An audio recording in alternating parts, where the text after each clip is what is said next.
Halo, selamat malam. Ambisi Harun Masiku menjadi anggota Dewan 5 tahun silam terpaksa menyeret Sekjen PDI Perjuangan Hasto Kristianto yang diduga terlibat ikut menyuap mantan komisioner KPU Wahyu Setiawan. 4 tahun berlalu namun Harun Masiku masih belum ketemu. Pimpinan KPK baru bergerak senyap, Sekjen PDI Perjuangan Hasto Kristianto ditersangkakan.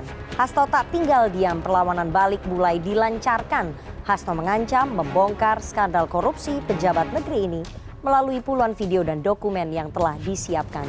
Perlawanan balik Sekjen PDI Perjuangan Hasto pasca jadi tersangka KPK bersama saya Rifana Pratiwi akan membahasnya selama 1,5 jam ke depan dalam Political Show.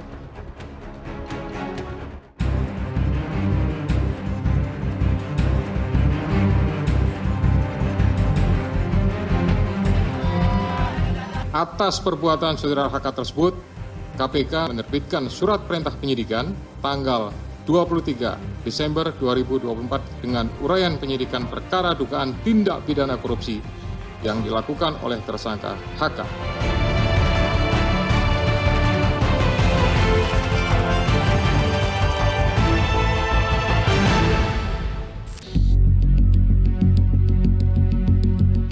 Dalam konferensi pers yang digelar sehari jelang perayaan Natal, tepatnya Selasa 24 Desember 2024, Komisi Pemberantasan Korupsi atau KPK menetapkan Sekretaris Jenderal PDI Perjuangan Hasto Kristianto sebagai tersangka suap pergantian antar waktu atau PAW anggota DPR RI ke Komisioner KPU yang melibatkan Harun Masiku. KPK menyampaikan uang suap yang diberikan oleh tersangka Harun Masiku kepada terdakwa mantan Komisioner KPU Wahyu Setiawan dan mantan anggota Bawaslu Agustiani Tio Fridelina sebagian berasal dari Hasto.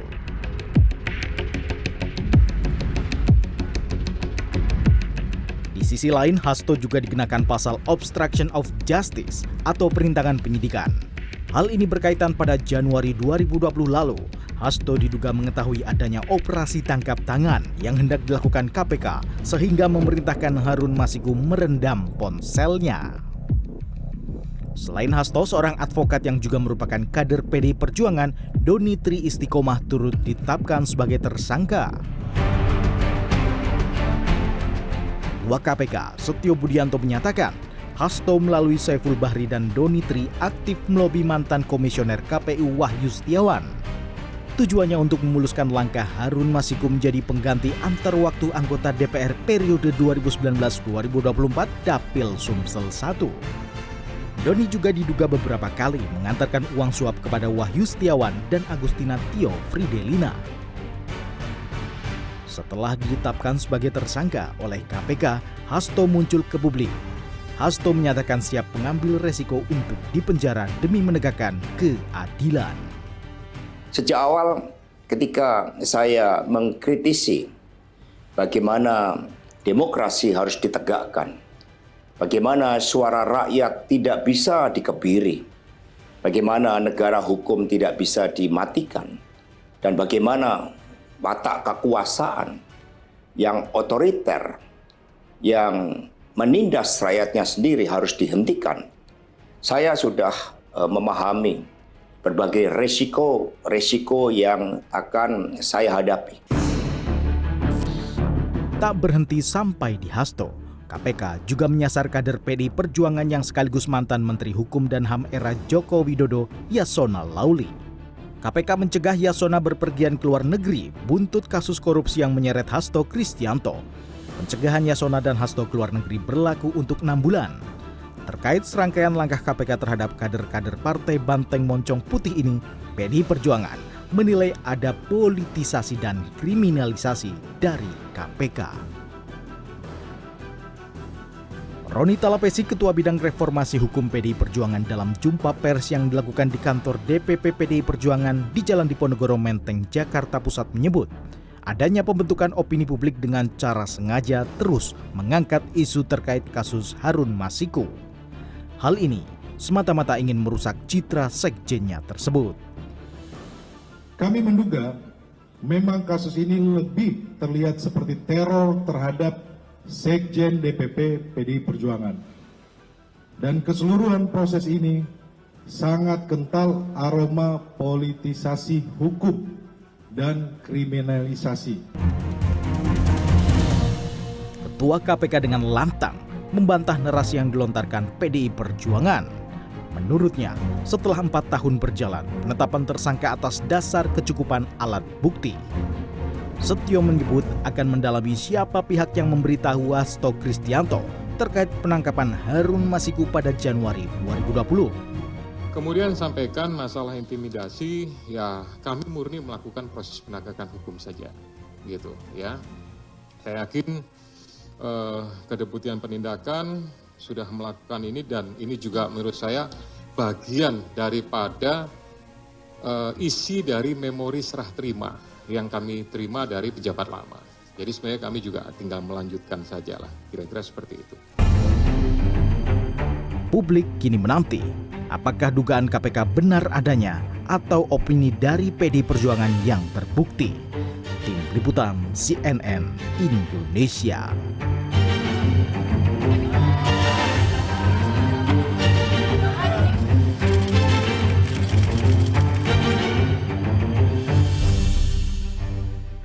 Terima kasih Anda menyaksikan Political Show. Kini saatnya kita masuk ke segmen Politicalpedia. Tim Litbang CNN Indonesia telah merangkum perjalanan kasus Harun Masiku selama 5 tahun yang diduga melakukan suap terhadap mantan Komisioner KPU Wahyu Setiawan untuk memuluskan proses pergantian antar waktu. Lalu siapa saja yang diduga terlibat dan apa saja perannya? Saya akan tunjukkan satu persatu.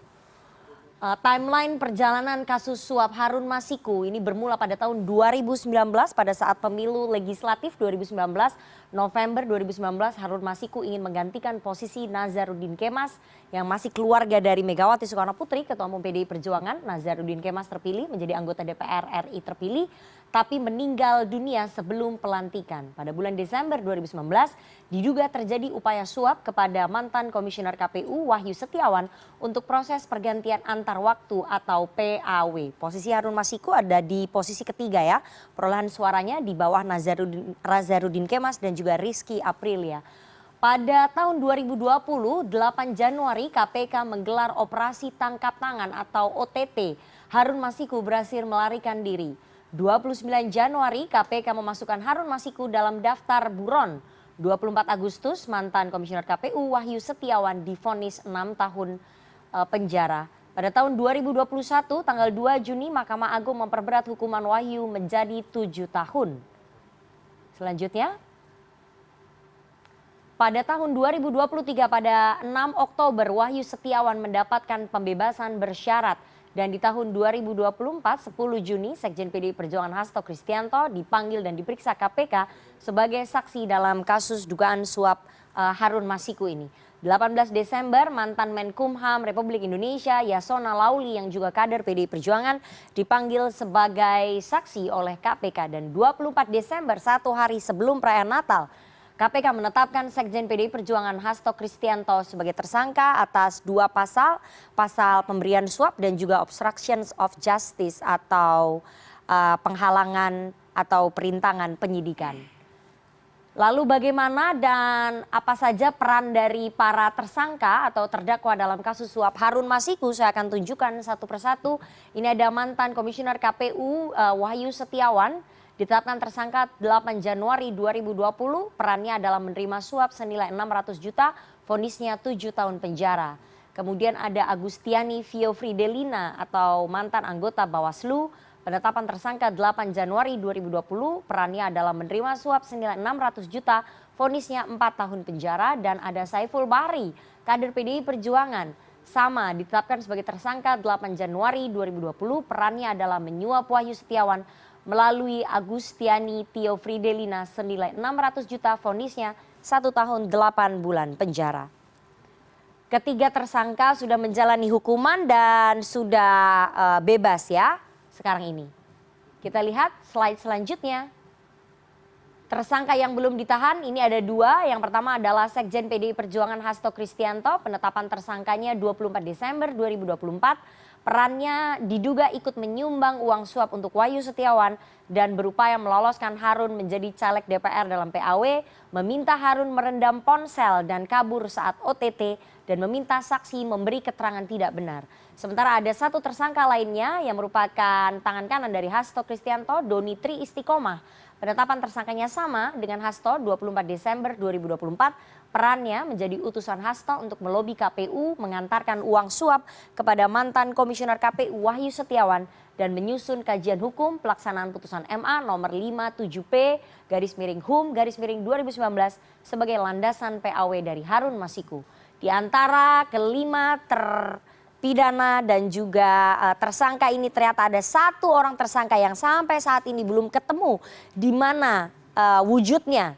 Masih ada apa tidak? Kita nanti akan tanya ya kepada para narasumber. Ini adalah bintangnya Harun Masiku, kader PDI Perjuangan, statusnya buron 4 tahun, penetapan tersangkanya 8 Januari 2020. Perannya adalah menyuap Wahyu Setiawan dan menyiapkan uang 850 juta agar lolos menjadi politisi di Senayan. Kenapa Harun Masiku sampai sekarang belum juga ketemu, di mana dia, masih hidup atau sudah tiada di dunia ini, dan kenapa baru sekarang KPK menetapkan Hasto Kristianto sebagai tersangka? Apakah klaim PDI Perjuangan bahwa kasus ini murni politisasi dan kriminalisasi itu bisa dibuktikan? Dan perlawanan balik Hasto Kristianto melalui video yang akan membongkar skandal korupsi pejabat negeri ini, apakah sebagai bargaining position atau daya tawar untuk memperkuat posisinya? Nanti kita akan bahas dengan para narasumber saya yang ada di studio. Tapi kita harus jeda terlebih dahulu. Jangan kemana-mana, tetap bersama kami di Political Show.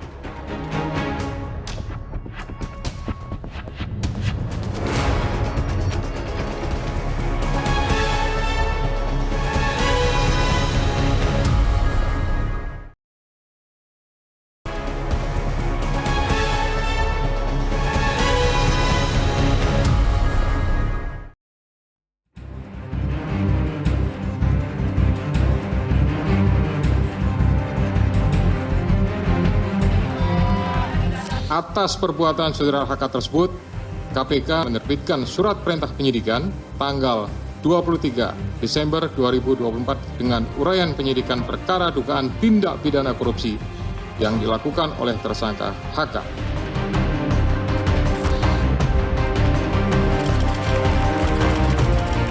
Dan bagaimana watak kekuasaan yang otoriter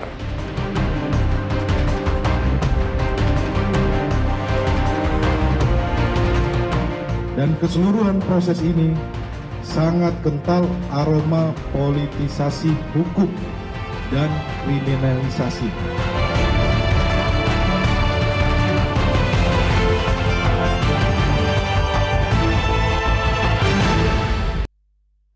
Terima kasih Anda masih bersama kami di Political Show. Ambisi Harun Masiku menjadi anggota Dewan 5 tahun silam terpaksa menyeret Sekjen PDI Perjuangan Hasto Kristianto yang diduga ikut terlibat menyuap mantan komisioner KPU Wahyu Setiawan. 4 tahun berlalu namun Harun Masiku masih belum ketemu. Pimpinan KPK baru bergerak senyap. Sekjen PDI Perjuangan Hasto Kristianto ditersangkakan. Hasto tak tinggal diam, perlawanan balik mulai dilancarkan. Hasto mengancam membongkar skandal korupsi pejabat negeri ini melalui puluhan video dan dokumen yang telah disiapkan.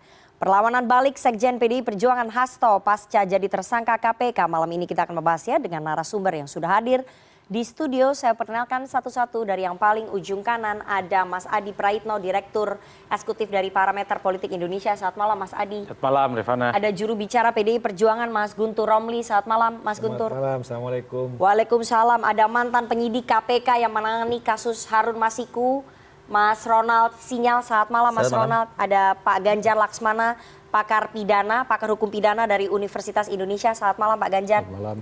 Dan langsung saja, karena malam ini nggak ada mahasiswa ya, saya langsung saja mungkin ke Mas Guntur Romli. Mas Guntur Romli, dari penjelasan yang disampaikan oleh Ketua KPK ya pada saat penetapan tersangkanya Mas Hasto, KPK menetapkan Mas Hasto sebagai tersangka atas 2 pasal. Pasal yang pertama adalah pemberian suap, yang kedua adalah obstruction of justice atau merintangi penyidikan. itu berdasarkan keterangan dari beberapa saksi yang sudah dipanggil dan juga ada bukti komunikasi. Nah, respon PDI Perjuangan bagaimana? Ya, terima kasih Mbak Nana. Jadi kalau kami boleh berkomentar, rilis yang dibacakan oleh Ketua KPK waktu itu bertentangan dengan nalar sehat dan nalar hukum, bahkan menjadi bahan tertawaan publik. Kenapa kami itu? juga menduga ada yang sengaja untuk menjebak Ketua KPK dengan memberikan narasi yang tidak masuk akal. Anda boleh simak lagi. Yang tidak masuk akal bagaimana? Ini pernyataan Ketua KPK yang dia sebut sebagai bukti. Yang pertama adalah penempatan Harun Masiku di caleg Sumatera Selatan padahal dia orang Sulawesi Selatan, orang Toraja. Apa hubungannya antara ia disebut dengan bukti penempatan orang Toraja dengan bukti penyuapan dalam kasus Harun Masiku? Ini yang disampaikan oleh Ketua KPK. Soal caleg itu kan tidak mesti harus berasal dari asalnya dia. Betul. Diana Pitupulu orang Batak jadi caleg di Bogor. Fadlizon orang Minang, Sumatera Barat jadi caleg di Bogor. Dedi Sitorus orang Batak jadi caleg di Kaltara dan lain sebagainya. Jadi menurut kami ini yang disebut dengan bukti sangat tidak masuk akal dan menjadi bahan tertawaan publik dan pertanyaan publik, kok narasinya seperti itu yang disampaikan oleh Ketua KPK. Yang kedua kita runut.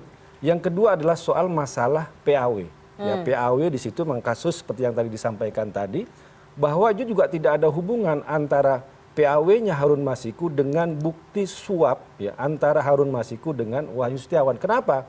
Karena waktu itu PDI Perjuangan tidak hanya ngurus PAW-nya Harun Masiku, tapi ada yang namanya Maria Lestari.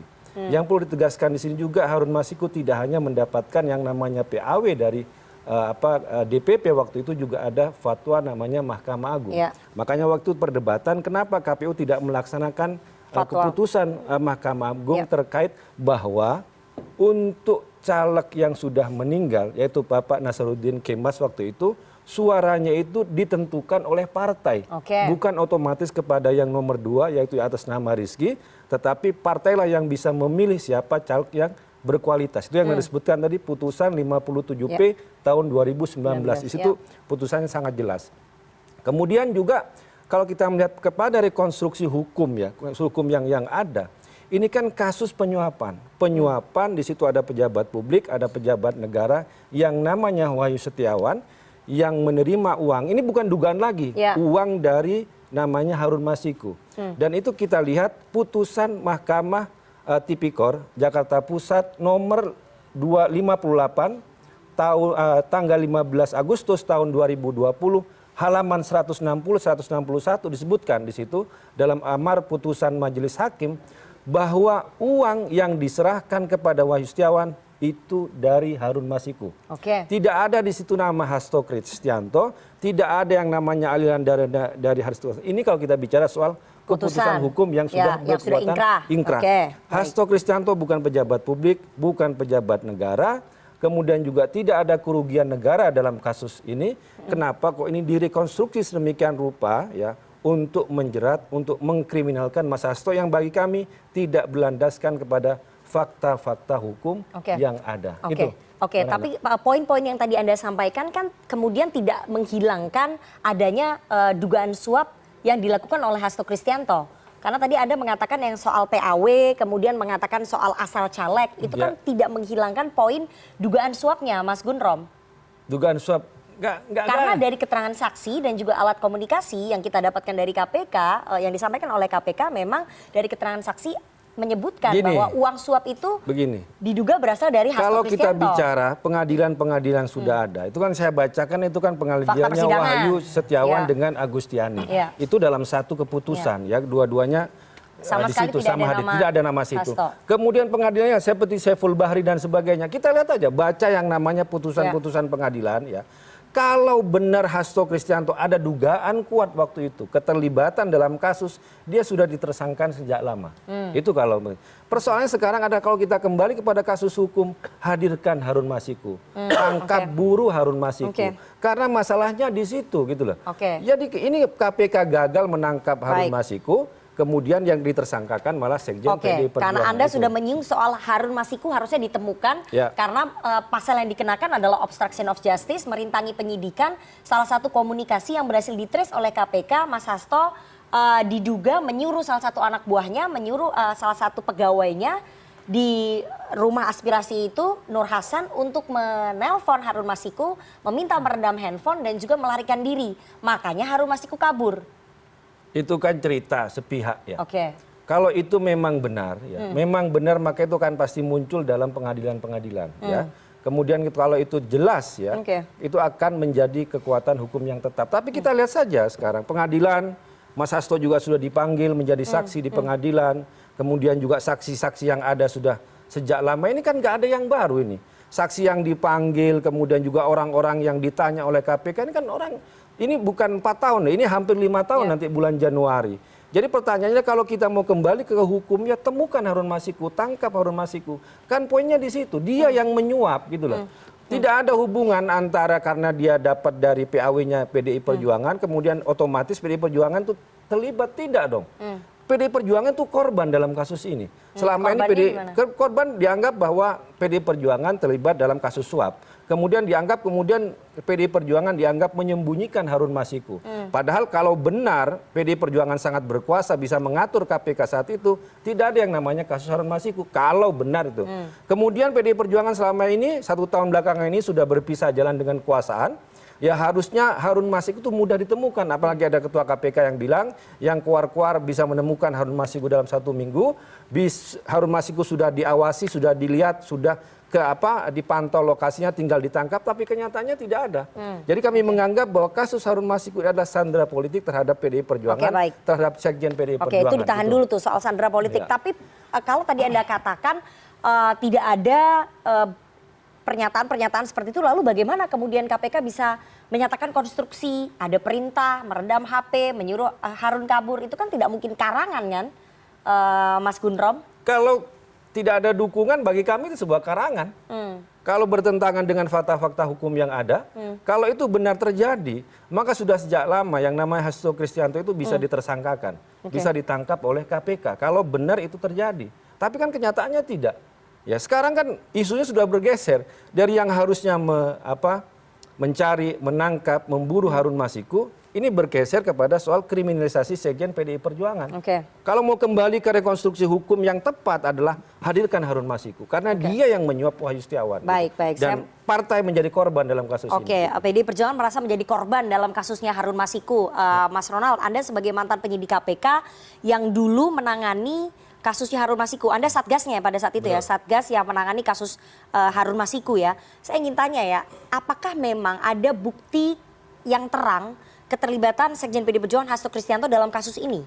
Oke, sebelumnya kita kembali lagi ke era awal penyidikan ini dibentuk ya, pada saat tanggal 9 Januari 2020. Jadi pada saat tanggal 8 itu sebetulnya perkara ini bukan satgas saya yang menangani, adalah satgas sebelumnya yang terjadi tragedi di PT IKA ya pada saat itu ya.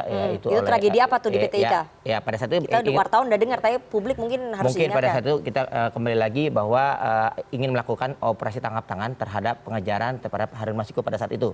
Dan diduga Harun Masiku juga tidak sendirian pada saat itu ke PT IKA tersebut. Sama jadi, siapa? Ya ada yang kita ketahui lah, sekarang mungkin sedang ramai terkait tersangka yang bersangkutan. Jadi Harun Masiku ke PT IKA bersama dengan Hasto Kristianto? Ada dugaan seperti itu. Namun kemudian pada saat itu 3 tersangka yang lainnya tuh yaitu Agustin Tio, kemudian Saiful Bahri dan juga Wahyu Setiawan sebagai penyelenggara negara sudah ditangkap ya oleh KPK. Kemudian setelah tragedi tersebut saya ikut serta pada saat itu untuk ekspos di kegiatan penetapan tersangka. Pada saat itu sebenarnya penetapan tersangka bukan 4 orang, Mbak, tapi 3 orang. 3 orang itu ya Agustin Tio, Wahyu Setiawan dan juga Saiful Bahri. Namun sprindik yang ditetapkan adalah penerimanya itu hanyalah si Saiful Bahri, pemberinya Saiful Bahri dan penerimanya adalah Wahyu Setiawan dan Agustin Tio. Jadi terjadi perdebatan di antara kami pun para penyidik, penyelidik dan juga penuntutan beserta pimpinan KPK pada saat jadi pada saat ekspos itu. Namun singkatnya tidak sangat rancu bila menetapkan tersangka adalah seorang lawyer ya atau penasihat hukum dari Saiful Bahri itu, sehingga akhirnya setelah perdebatan banyak akhirnya ditetapkanlah sebagai Harun Masiku pada saat itu sebagai tersangka dengan kepastian pada saat itu kan masih buron ya Mbak ya. Jadi istilah kasarnya ya udahlah kita kasihkan Harun Masiku. Jadi pada saat proses 4 tersangka tersebut kita tetap para penyidik sebelumnya, yang penyelidik sebelumnya itu emang berniat ingin menetapkannya, ingin mengejar tersangka satu lagi gitu. Jadi kita yaitu ya yang tadi yang Mbak Nana sebutkan itu ya. Jadi pada saat itu saya dengar eksposnya itu emang sudah pengen seperti itu. Jadi dengan keterangan dari tersangka atau saksi yang lain itu mungkin Harun Masiku itu sendiri ingin bila sudah terbukti keterangan keuangan atau saweran yang ditetapkan waktu itu Pak Wahyu itu pingin ke 1 miliar rupiah untuk PAW tersebut. Namun si Harun Masiku itu hanya mampu setengah lebih ya. Sebagian tersebut oleh yang tadi Mbak sebutkan itu ya. Oke, kenapa Anda nggak sebut namanya sih, orang udah ditetapkan sebagai tersangka kok? Ya seperti itu mungkin. Terus, mungkin itu ada pada saat itu kan saya masih menjabat sebagai penyidik ya, dan sekarang ini mungkin masih dalam proses penyidikan juga. Saya juga sudah dilakukan pemeriksaan oleh penyidik yang sekarang, bahwa saya sudah menyampaikan beberapa keterangan saksi bukti. Oh, Anda diperiksa juga, dipanggil juga? Saya salah satu sebagai saksi juga yang waktu saat ini sebagai penyidik yang menangani perkara tersebut, saya dilakukan pemeriksaan. Saya sudah menyampaikan kronologi setelah dari saat saya melakukan penyidikan sampai juga saya terkena TWK pada saat itu. Gitu. Oke, jadi kesimpulannya memang pada saat itu Hasto Kristianto mau ditetapkan sebagai tersangka? Ada dugaan indikasi kuat yang bersangkutan terlibat sebelum tragedi PTK tersebut. Jadi emang udah oleh penyelidik sebelumnya ada dugaan rekaman, bahkan juga ada rekaman, ada juga kom dan semacamnya, atau juga kom itu apa, komunikasi? Oh, jadi ada rekaman suara, ada komunikasi yang menunjukkan dugaan keterlibatan Sekjen PD Perjuangan Hasto Kristianto dalam kasus itu. Pada saat itu. Nah, tugas saya pada saat itu bersama rekan-rekan penyidik yang lain yang menangani, bukan penyidik yang sebelumnya itu, ingin mencari, membuktikan apakah benar seperti itu. Karena kan kami juga sebagai penyidik tidak boleh subjektif ya Mbak ya. Kita harus melakukan secara objektif, kita melakukan pemeriksaan tersangka, saksi, bahkan juga kita juga sudah memanggil saudara Hasto Kristianto pada saat itu, kalau tidak salah selama saya menjabat tuh 2 kali ya. Kita sudah melakukan meminta keterangan yang bersangkutan juga. Jadi ada beberapa keterangan, bahkan di salah satu keterangan yang kami miliki emang ada indikasi tersebut, tapi saya sudah menyampaikan kepada atasan saya langsung, bahkan juga ke para pimpinan, ini apakah bisa menjadi suatu perkembangan kasus atau tidak. Cuman di situ udah mulai terhambat. Oke. Karena mantan penyidik KPK yang lain, Bang Novel Baswedan, mengatakan penyidik sebetulnya sudah ingin menetapkan Hasto sebagai tersangka, tapi pimpinan pada saat itu menolak. Itu hambatannya? Setuju sekali, Mbak. Berarti hambatannya ada di pimpinan KPK periode 2019-2024. Betul. Jadi penolakannya dari pimpinan? Iya, semua jenjang sih. Jadi dari atasan saya langsung, bahkan juga... Atasan Anda tuh deputi apa? Oh bukan, jadi Kasatgas. Kasatgas. Jadi dia di beberapa, saya kan sebagai penyidik ada Kasatgas, ada direktur. Kasatgasnya menolak nggak? Jadi sejenis kayak kurang saya melakukan banyak masukan, Kasatgasnya tunggu dulu, kita tarik ulur atau mungkin tunggu arahan dari pimpinan. Sementara pimpinan ternyata tidak setuju. Tidak menjawab, tidak juga merespon. Jadi bukan masalah jadi gantung aja. Ya, gantung aja. Baik. Tapi tadi disampaikan oleh Mas Gunrom bahwa di fakta persidangan sampai kasus ini ingkrah di Mahkamah Agung, itu di dalam fakta persidangannya dan di dalam berkas-berkasnya sama sekali tidak ada penyebutan nama Hasto Kristianto. Itu gimana? Ya, yang saya ketahui sih pada saat itu emang betul pada saat di fakta persidangan tidak disampaikan ya beberapa alat. Kalau memang ada dugaan keterlibatannya, itu sebetulnya bisa dikembangkan dalam fakta persidangan. Betul, mungkin pada saat itu saya sudah menyampaikan juga ada beberapa keterangan saksi atau keterangan tersangka bahwa ada indikasi keterlibatan. Namun ya kami pun sebagai penyidik ya sudah mencoba menyampaikan kepada para atasan-atasan kami, jenjang pimpinan kami, bahwa ada unsur-unsur yang lain. Cuman yang memberikan pada penyidikan itu kita akan memberikan kepada penuntutan ya Mbak. Betul, artinya dari JPU, dari Jaksa Penuntut Umum yang tidak mengembangkan itu. Bukan sih, menurut saya bukan masa pengembangan JPU-nya, bisa jadi dokumen yang kita serahkan, berkas perkaranya itu tidak dibunyikan atau apa, kami juga kurang paham ya. Ya tidak dikembangkan kan berarti. Pertanyaannya, tadi kan Anda katakan bahwa ada dugaan Harun Masiku ketika melarikan diri ke PTIK didampingi oleh seseorang. Itu yang kemudian ditetapkan oleh pimpinan KPK yang sekarang obstruction of justice ya, merintangi penyidikan. Harun Masiku kabur atas dugaan perintahnya Hasto. Jadi yang membocorkan ke Hasto ada upaya OTT itu dari siapa? Berarti dari internal dong logikanya. Nah, untuk lebih jelas seperti itu, saya mungkin Mbak Nana bisa mengkonfirmasi langsung kepada pada saat itu kan ini penyidik sebelumnya. Saat ini kan kebetulan juga penyidik yang menangani perkara ini kembali lagi pada saat itu penyidik yang sebelumnya itu AKBP Rosa. AKBP Rosa. Jadi pada saat itu bisa Mbak konfirmasi yang bersangkutan. Karena pada saat itu Kasatgasnya adalah Bang Rizka dan juga timnya adalah AKBP Rosa. Berarti memang ada kebocoran sehingga OTT itu bocor? Bisa jadi seperti itu. Dari internal, Betul, dari dalam? Bisa jadi seperti itu. Karena kan kita tahu sendiri Mbak pada saat Pak Firly Bahuri memimpin KPK sebelumnya, bukan hanya pada saat kepemimpinan. Deputi juga banyak sekali kebocoran. Dan saat ini pada saat perkara Harun Masiku berlanjut pun Pak Firly kebetulan adalah sebagai ketua. Jadi Anda mau mengatakan dugaannya Pak Firly yang membocorkan adanya dugaan OTT itu? Seperti itu. Oh, Anda ingin mengatakan seperti itu ya. Jadi ada dugaan kebocoran OTT itu datangnya dari pimpinan KPK, Ketua KPK Firly Bahuri yang diduga dekat dengan PDI Perjuangan. Mas Gundrom. Ya kalau itu kan semua indikasi atau dugaan atau tuduhan yang menurut saya itu kan berdasar. Kembali ke nalar umum aja Mbak, nalar ya publik aja lah. Buat apa sih Mas Hasto, Sekjen PD Perjuangan itu terlibat dalam kasus penyuapan? Atau malah gitu ya? Memberikan dana, disebutkan menyumbang dana. Buat apa? Itu kan semuanya kan harusnya kan Harun Masiku yang kalau memang itu ada upaya permintaan uang, ya, kalau saya jadi Harun Masiku saat itu saya mungkin akan melaporkan ini sebagai kasus percobaan pemerasan. Karena dia sudah punya namanya surat DPP PDI Perjuangan, ada yang namanya fatwa Mahkamah Agung, harusnya dia diloloskan gitu loh. Ataupun seperti kasusnya Maria Lestari kan juga lolos gitu. Jadi itu yang pertama. Kemudian yang kedua, selama ini soal tadi ada dugaan bahwa Mas Hasto bersama Harun Masiku ke PT IKA itu kan semuanya tuduhan-tuduhan yang tidak ada bukti sama sekali. Termasuk yang namanya rekaman dan sebagainya. Saya tanya, apakah itu bunyi di pengadilan? Pengadilannya Wahyu Setiawan, pengadilannya Agustiani, pengadilannya Saiful Bahri. Kalau itu benar ada, maka akan sudah bunyi di pengadilan. Faktanya tidak ada. Makanya saya bilang bahwa apa yang disampaikan Ketua KPK itu cerita-cerita lama yang dulu yang tidak terkonfirmasi dengan yang namanya fakta-fakta pengadilan. Gitulah. Itu saya menjawab itu saja. Mas Ronald. Gitu. Jadi yang Anda katakan tadi rekaman, bukti percakapan itu semuanya nggak muncul loh di pengadilan yang mengaitkan ke Hasto Kristianto. Iya betul, kalau untuk dibunyikan atau tidak di pengadilan, memang fakta persidangan tidak membunyikan tersebut, Mbak. Tapi kita bisa lihat lagi berkaca pada era kepemimpinan sebelumnya, Mbak.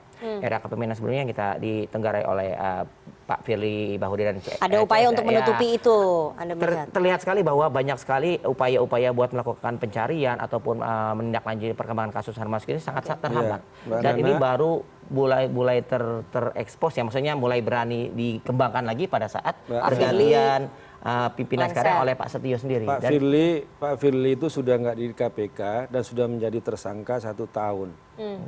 Jadi kalau seharusnya kalau memang ada kembang aruhnya Pak Firly dalam setahun ini sudah ada yang namanya progres Harun Masiku, di mana dia tetap kapan dia ditangkap, katanya udah mau ditangkap seminggu kemarin, kan nggak ada. Jadi alasannya apa gitu? Apakah masih Firly Bahuri yang dia sudah di luar? Yang sekarang dia statusnya juga adalah tersangka yang belum ditahan oleh polisi. Jadi ini kita kembali kepada nalar umum aja. Ya, ini saya mau ke nalar hukumnya, saya mau ke Pak Ganjar ya. Pak Ganjar, kasus ini kan sudah berkekuatan hukum tetap. Semua terdakwa sudah menjalani hukumannya dan bahkan sudah bebas semua ya. Jadi saya ingin tanya, penetapan tersangkanya Hasto Kristianto ini sah nggak secara hukum ketika semua terdakwa terpidana sudah menjalani hukumannya, sudah bebas dan kasus ini sudah ingkrah? Gini ya, sah tidaknya penetapan tersangka itu kan mengenai proses dan prosedur, ya. Misalnya begini, kita punya 5 alat bukti, ya. Misalnya alat bukti keterangan saksi. Apakah sudah pernah ada saksi yang diminta keterangan? Sudah banyak, ya. Ada alat bukti surat. Apakah sudah pernah melakukan penggeledahan lalu menyita surat? Sudah. Alat bukti petunjuk berupa barang bukti dan lain-lain sudah. Keterangan ahli sudah. Tinggal keterangan terdakwa. Pak Hastonya kan baru jadi tersangka, belum memberi keterangan nanti ya. Jadi gini, secara prosedural bisa jadi syarat-syarat itu sudah terpenuhi. Pertanyaannya, apakah alat bukti itu sungguh-sungguh bernilai hukum sebagai bukti? Masalahnya itu nanti di pengadilan, gitu ya. Atau kalau mau di challenge di pra-peradilan, gitu. Nah, saya ingin mundur sedikit begini. Ini saya tidak menyinggung fakta ya. Saya bicara hukumnya. Jadi memang seringkali terjadi pengembangan kasus di pengadilan itu tidak sebagaimana yang sebagaimana temuan. Ya. Karena gini, ini analisis saya. Karena Harun Masikunya belum ketemu. Nah, itu gitu dia ya, tuh poinnya. Itulah yang menjadi penghalang untuk membuka keseluruhan. Ya, maka tidak aneh kalau kemudian misalnya nama Pak Hasto atau siapapun nggak muncul karena ada orang hilang. Kan kita sama-sama tahu hilang ini untuk memutus mata rantai, gitu kan? Nah, maka ya harus hilang terus nih supaya mata rantai terputus, kan gitu. Nah, di sisi lain sebetulnya ada PR buat KPK. Saya juga sering tanya ya. Harun Masiku itu kan sudah tersangka dan di kejahatan korupsi tersangka yang melarikan diri itu bisa dilakukan pemeriksaan secara in absentia. Kenapa tidak dilakukan? Kan gitu ya. Oh, mungkin ada fakta-fakta tertentu yang kurang telak untuk mengungkap secara utuh keseluruhan. Mungkin ini dugaan saya ya, saya nggak tahu gitu ya. Cuma gini, karena Harun Masikunya belum ada, kita ngungkapnya belum bisa tuntas nih gitu ya. Baru sekedarnya, walaupun sekedarnya ini mungkin secara hukum misalnya cukup untuk menetapkan Pak Hasto atau siapapun itu gitu ya, mungkin cukup, tapi untuk tuntas mungkin belum gitu ya. Jadilah ditunggu, dicari gitu ya, entah betul-betul dicari atau tidak saya juga nggak tahu begitu ya. Nah, jadi kemudian begini, akhirnya jaksa dugaan saya fokus saja pada pembuktian yang dilakukan oleh terdakwanya saat itu. Makanya gitu ya. tidak muncul jadi nggak mau lebar-lebar dulu karena bukti persidangan. pendukungnya belum kuat. Kenapa belum kuat? Harunnya masih hilang nih, kuncinya di dia kan gitu ya. Nah, itu salah satu dugaan. Terlepas dari yang diceritakan Bung Ronald tadi ya, bahwa ini ada upaya penghambatan dan lain-lain gitu. Nah, ada satu lagi yang menarik sebetulnya menurut saya. Pak Hasto itu kan, ini saya menyampaikan secara terbuka ya analisis hukum saya. Pak Hasto itu kan ditetapkan tersangka atas 2 dugaan tindak pidana ya, suap dan obstruction of justice. Saya menduga-duga berarti Pak Hasto ini menyetujui atau bahkan konon katanya juga ikutan urunan ya. Gitu memberikan uang suap. Ya, itu fakta nanti kita lihat. Jadi Pak Hasto ini terlibat sebagai penyuap. Terlibat aktif. Kalau dari ceritanya ya, sebagai penyuap. Maka kalau tadi yang Mas Guntur Romli bilang bukan penyelenggara negara, penyuapnya memang tidak harus penyelenggara negara. Tidak ada kerugian keuangan negara, dalam suap memang tidak ada kerugian negara. Itu ya, jadi bukan hal yang aneh. Jadi karena ditetapkan sebagai tersangka penyuap bersama-sama dengan Harun Masiku, tidak perlu syarat itu bahwa dia penyelenggara negara. Nah, cuma yang menjadi hal yang tidak masuk akal begini ya, ini hukum itu logis sistematis, ya. Seseorang yang ditetapkan sebagai pelaku kejahatan tidak bisa ditetapkan sebagai pelaku obstruction of justice. Ini mesti pakai logika nih, gitu ya. Kenapa? Karena semua pelaku kejahatan pasti menghalangi penyidikan, menghilangkan bukti dan lain-lain. Jadi pasalnya nggak tepat nih. Nah, jadi pilihannya begini. Nah, ini dilematisnya begini. Kalau Pak Hasto pelaku suap, obstruction of justice-nya gugur. Kalau bukan pelaku suap, obstruction of justice-nya jalan. Nah, kenapa dikenakan dua-duanya nih, Pak? Saya nggak tahu, itu mesti tanya ke KPK. Itu ya. Jadi subjektivitas penyidik berarti? Iya, jadi bukan subjektivitas penyidik. Saya khawatir memang tidak paham bahwa 2 ini tidak bisa dikenakan kepada seorang pelaku tindak pidana. Masa nggak paham penyidik-penyidik di KPK? Sangat mungkin, sangat mungkin gitu. Jadi ini nggak bisa dua-duanya jalan gitu. Dan saya sudah ya di beberapa kesempatan saya bilang nggak mungkin seorang pelaku kejahatan karena memang pelaku kejahatan itu pasti menyembunyikan gitu. Jadi harus salah satu gitu. Nah, ya untuk melihat apa dan bagaimana sesungguhnya yang terjadi ya kita menunggu proses peradilan. Nah, cuma ada satu titik balik yang menarik sebetulnya ya. Dari sekian lama tertunda, Harun Masiku nggak nemu-nemu. Kasus ini seakan-akan gantung aja ya. Terlepas dari dugaan ada yang menghambat, ada yang bocorin dan lain-lain. Sebetulnya titik baliknya itu terjadi ketika Pak Hasto diperiksa lalu yang handphonenya diambil itu. Nah, itu dugaan saya pada waktu ngambil handphone Pak Hasto itu nemu mungkin banyak hal gitu. Karena saya juga ingat reaksi Pak Hasto dan kalau saya nggak salah dari PDIP itu bereaksi keras sekali terhadap itu gitu ya. Jadi saya melihat jangan-jangan banyak temuan di situ yang bisa dikait-kaitkan kesana kemari lalu jadilah sekarang pengembangannya seperti ini. Lalu muncul dianggap buktinya cukup dan ada keberanian untuk menetapkan Pak Hasto sebagai tersangka. Pertanyaan kenapa pimpinan KPK yang sekarang baru juga menjabat sudah menetapkan tersangka? Kalau dugaan saya cuma begini, KPK ini sudah babak belur, ya. Maka mungkin pimpinannya berpikir salah satu cara paling efektif untuk mengembalikan kepercayaan publik adalah menetapkan tersangka terhadap kasus-kasus yang terutang lama, gitu. Itu dugaan saya saja, gitu. Jadi ini karena kan udah jadi omongan terus-terus ya, biar PR-nya selesai. Pak Ganjar, tapi saya ingin tanya ya soal mata rantai yang terputus ya, dengan tidak ditemukannya Harun sampai sekarang ini, dan misalnya nanti Hasto dipanggil, kemudian ditahan, apakah ini akan sulit nanti pembuktiannya di pengadilan, mengingat aktor utamanya kan sebenarnya Harun ya, kemudian mata rantai itu terputus, sementara Hastonya sudah ditersangkakan dan nanti akan dipanggil begitu ya, kalau nanti akan dilakukan penahanan, bagaimana kemudian pembuktiannya kalau Harun tidak ditemukan? Secara teoritis berani menetapkan tersangka berarti buktinya sudah cukup. yakin. Ya. Kenapa kemudian buktinya bisa jadi cukup? Yaitu tadi saya bilang titik baliknya ketika ngambil handphone Pak Hasto. Jangan-jangan itu nemu tuh yang selama ini terputus gitu ya. Karena gini, kalau cuma mau menjerat Harun Masiku kan sudah tersangka. Mau mengadili bisa in absentia gitu ya. Tapi kalau Harun Masiku diadili secara in absentia, jangan-jangan tidak tuntas pengungkapannya, kan gitu ya. Jadi tahan dulu, sampailah titik balik tadi itu dapat handphone Pak Hasto. Itu dugaan saya. Wah ini nemu banyak nih. Lalu periksa, termasuk Mas Ronald mantan penyidik saat itu diperiksa juga. Ditetapkan sebagai. Saya ingin bocorannya Mas Ronald. Jadi di HP-nya yang disita oleh AKBP Rosa Bekti itu ditemukan apa? Wah, waktu itu saya bukan penyidik, Mbak. Ya, masa nggak dapat bocoran dari dalam? Cuman kan pada saat itu kan emang beberapa kali itu pada saat saya menjadi penyidik itu udah mau mencoba melakukan penyitaan terhadap handphone Pak Hasto atau barang-barang lainnya yang dimiliki ya, diduga ada keterlibatan apa. Cuman pada saat itu bukan yang meriksa itu bukan saya. Jadi atasan saya langsung. Jadi isi BAP-nya menurut saya sih sangat normatif dan formalitas aja. Jadi mungkin yang dilakukan oleh Mas Rosa saat ini suatu gebrakan yang berani seperti itu. Klarifikasi itu, Mbak. Bahwa waktu itu Mas Sekjen beraksi keras, termasuk juga PDI Perjuangan, bukan karena muatan yang ada dalam HP itu. Tapi karena Rosa itu menyita tanpa surat penyidikan dan surat penyitaan. Termasuk juga adalah buku-buku partai. Bagaimana dia mengelabui Kusnadi, dia memakai masker, berbohong kepada Kusnadi, kemudian mengintimidasi, tidak pakai surat dan sebagainya. Itu yang menjadi reaksi keras. Dan itu sudah dilaporkan ke Dewas KPK. Jadi bukan karena substansi isi HP ataupun dalam buku itu tidak. Tapi cara-cara brutal yang dilakukan oleh penyidik Rosa pada waktu itu. Saya mau ke Mas Ronald. Saya ingin tanya ya, pertanyaan yang mungkin ada di kepala banyak orang. Harun Masiku ini masih hidup apa enggak? Terakhir pada saat saya itu kapan? 2023 sih saya masih ada indikasi yang bersangkutan ada di satu tempat dan masih hidup. 2023 masih hidup? Masih hidup. Sekarang ini? Ya. Kan keluar kemarin tuh rilis foto baru dari Harun Masiku, artinya kesimpulannya yang bersangkutan masih hidup dong? Karena sampai sekarang tidak ada pernyataan dari pihak keluarga maupun yang lainnya bahwa yang bersangkutan sudah meninggal dunia. Karena kita tidak bisa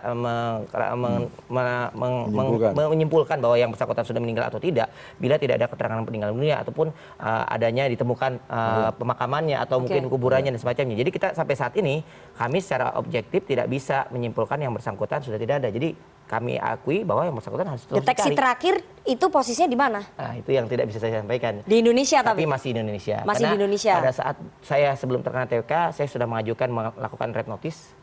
Dan red notice keluar, saya lakukan pencarian dan masih di Indonesia. Secara logika sih harusnya pada saat yang red notice itu nyala dan ada di Indonesia, dia tidak bisa keluar dari negara kesatuan Republik Indonesia. Berarti saat ini Harun Masiku masih hidup dan posisinya di Indonesia. Tinggal tunggu waktu aja. Ya. Ketika Anda kemarin dipanggil, diperiksa oleh penyidik yang sekarang ini, ada niatan nggak mereka untuk ambil Harun?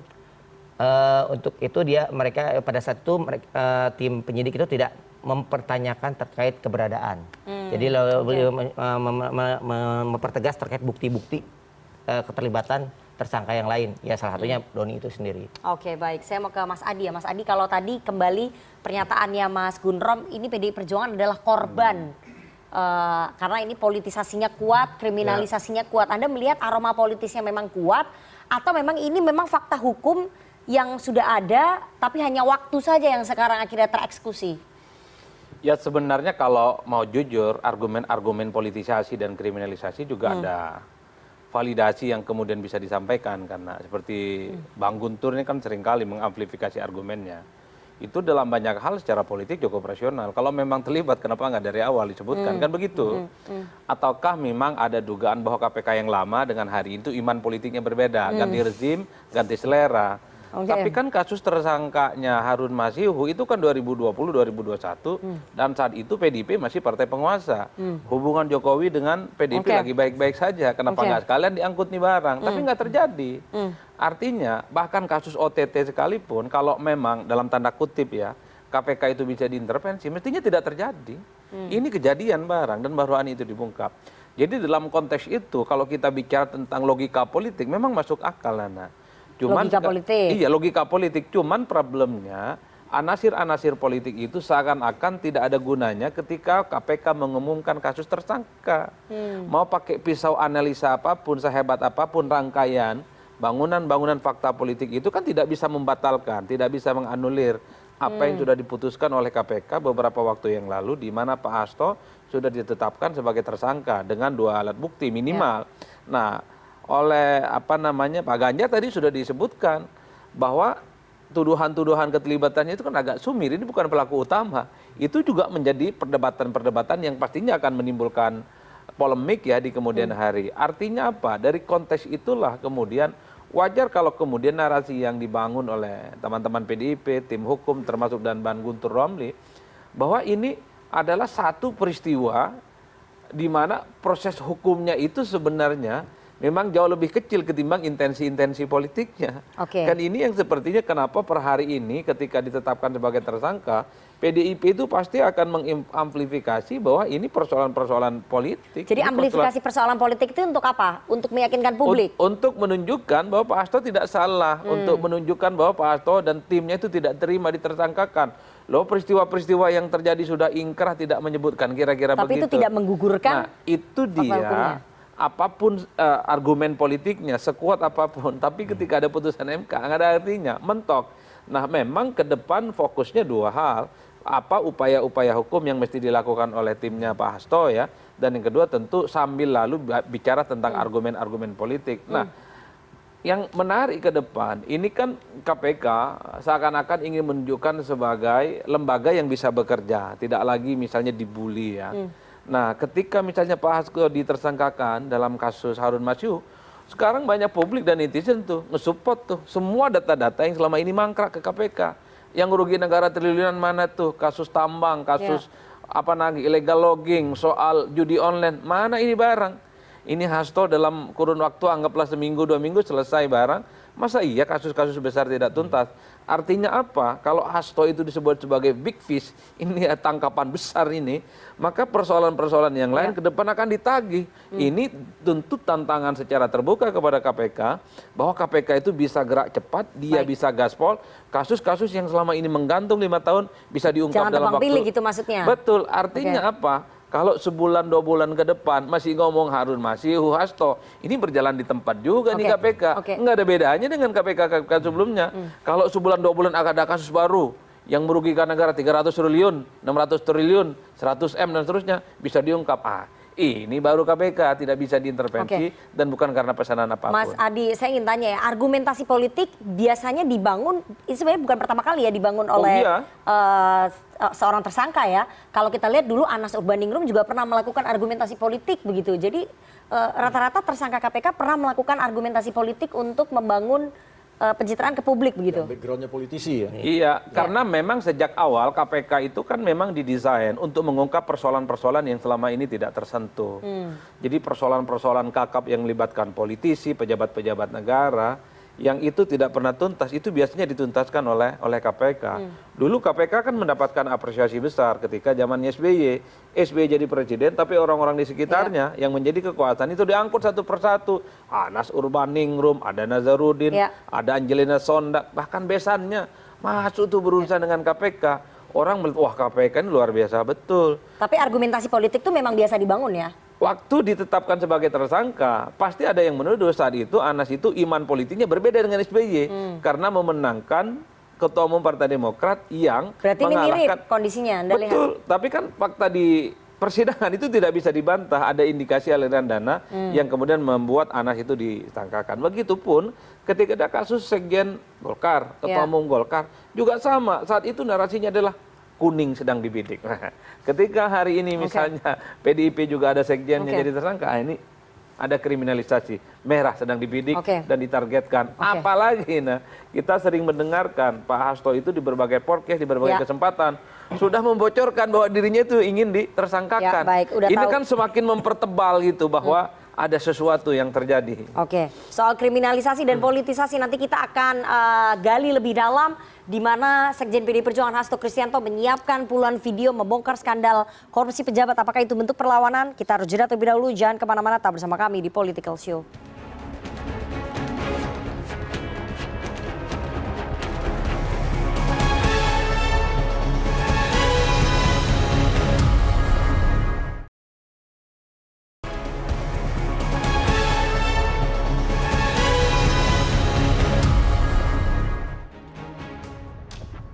Terima kasih Anda masih bersama kami di Political Show dan kita akan lanjutkan perbincangan kita perlawanan balik Sekjen PDI Perjuangan Hasto Kristianto pasca ditetapkan tersangka oleh KPK. Karena tadi kita sudah bahas soal kriminalisasi dan politisasi, saya akan putarkan lagi ya.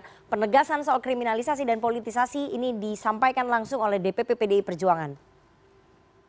Kami menduga memang kasus ini lebih terlihat seperti teror terhadap Sekjen DPP PDI Perjuangan.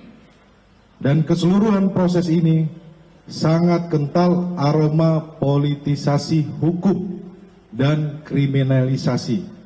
Mas Gundrom, apa argumentasinya bahwa kasus ini kental argumentasi politik dan juga kriminalisasi? Apa argumentasinya? Ya, pertama saya sampaikan tadi bahwa secara fakta hukum, logika hukum ini nggak masuk. Disebut dengan kasus hukum. Berarti kalau itu nggak masuk, berarti ini juga kasus politik. Yang disebut dengan saudara Roni tadi itu juga adalah teror. Kenapa?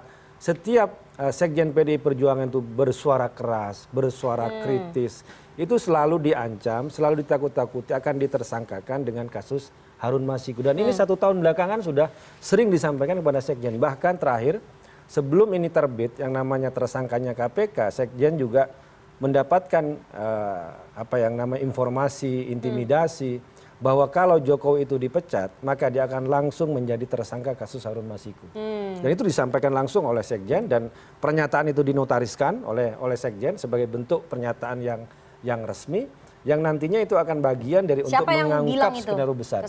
Ya ada yang ada salah satu sumber yang menyampaikan ke Mas Hasto. Kalau PDI Perjuangan memecat Jokowi dan putra-putranya, dia akan langsung tersangka kasus Harun Masiku. Kemudian 1 bulan sebelumnya kan menyampaikan juga di podcast, di sebuah podcast waktu itu sudah ada yang mendatangi Mas Hasto dan akan ditersangkakan 1 bulan sebelum itu. Jadi ini disebut ini sebagai bagian teror, kemudian juga sandera politik. Karena bagi kami sendiri tegas bahwa selesaikan kasus Harun Masiku, cari buru tangkap Harun Masiku karena ini mencederai citra partai kemudian menjadikan sandera politik. Makanya saya bertanya sekarang, siapa yang menyembunyikan Harun Masiku kalau benar dia disembunyikan? Jangan-jangan pihak yang selama ini menyerang PDI Perjuangan, menyerang Sekjen PDI Perjuangan yang menyembunyikan untuk menjadikan ini sebagai isu politik. Kalau sekjennya keras Harun Masiku, sekjennya keras Harun Masiku. Oh jadi malah justru lawan politik yang menyembunyikan Kalau saya tadi dengan segala hormat kepada Mas Roni tadi, kalau memang diketahui Harun Masiku tanggal tahun 2023 sudah diketahui posisinya, kenapa tidak ditangkap? Itu yang kita tahun 2023 kenapa tidak ditangkap langsung Harun Masiku dan Hasto ditetapkan sebagai tersangka? Saya ingin ke Mas Ronald ya.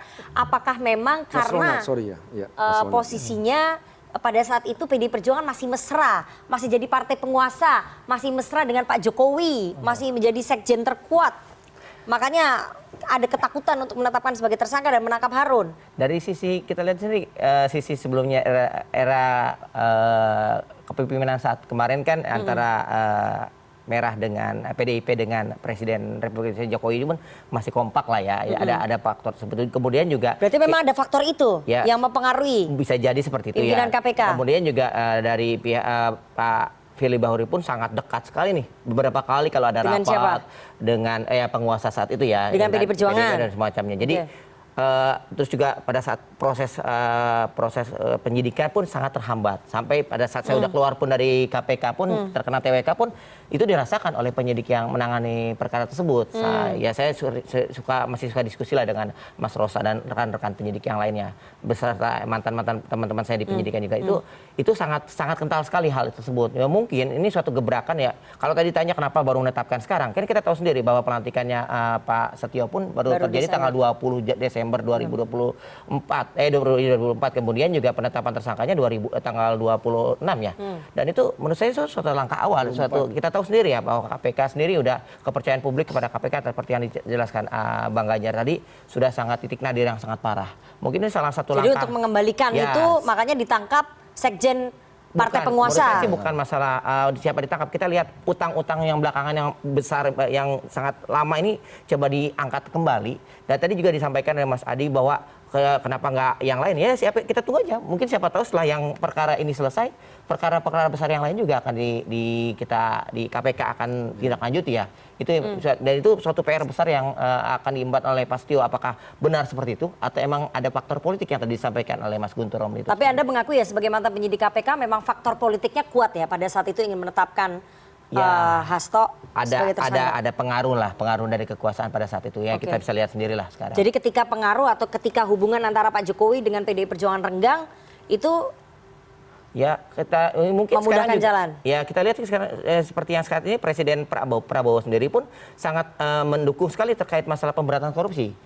Kita lihat ada perkara timah dan semacam. Beliau sudah mengeluarkan statement bahwa hukumlah seberat-beratnya. Dan di sini kita lihat Pak Prabowo sendiri pun tidak terlalu ikut campur lah dalam perkara yang terkait Harun Masiku itu sendiri. Dan saya lihat ini adalah suatu titik balik, mungkin juga itu yang jadi keberanian dari pihak KPK saat ini, entah itu dari penyidiknya ataupun dari Pak pimpinan KPK. Oke lah, ini tidak ada faktor dukungan dari penguasa ataupun kita jalankan tugas sepenuhnya. Baik, saya mau ke Pak Ganjar ya. Pak Ganjar, kasus ini bergulir 4 tahun, diakui bahwa ada faktor politis ketika teman-teman mantan penyidik ingin menetapkan Hasto sebagai tersangka.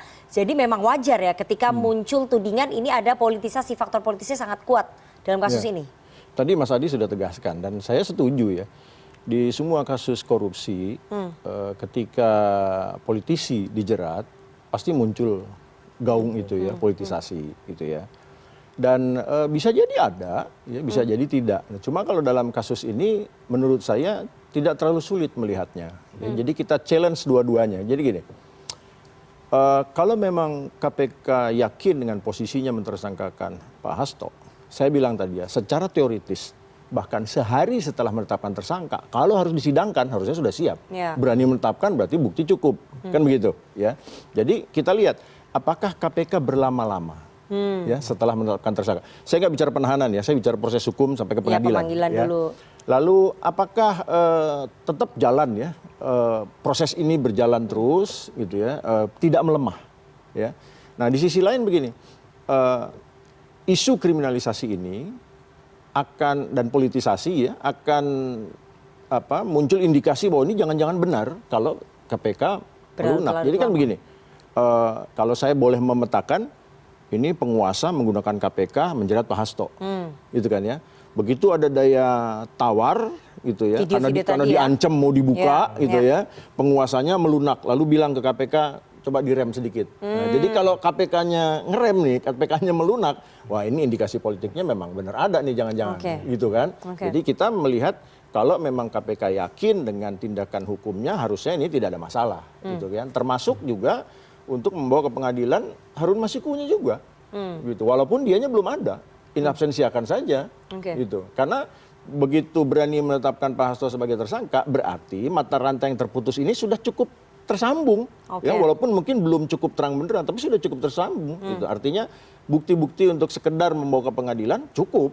Gitu. Jadi politisasi atau tidak itu menunggu langkah selanjutnya KPK. Kalau yang KPK melunak, berarti memang indikasi politiknya sangat kuat ya. Kenapa sangat kental KPK melunak? Jangan-jangan penguasa bilang rem dulu. Kenapa penguasa bilang rem? Karena Pak Hasto ngancam mau buka. Oke, saya ingin putarkan ini terlebih dahulu ya. Apakah ini sebagai alat daya tawar? Kita dengarkan sama-sama. Saya cuma mau kasih tahu aja sebagai sahabatnya, pada saat saya pulang ke Jakarta banyak dokumen penting sudah saya amankan. Jadi yang takut dokumennya bisa dihilangkan dan bagaimana lah gitu, udah saya amankan di Rusia. Jadi pada saat saya pulang ke Indonesia, saya dititipi beberapa dokumen penting dan sudah saya amankan dan saya sudah notariskan di Rusia ini. Ya bisa saja itu jadi bom waktu, kita lihat aja. Sebagai sahabat saya hanya membantu Mas Hasto sebatas yang saya mampu, dan tetap aja ya buat saya Indonesia itu tanah air saya.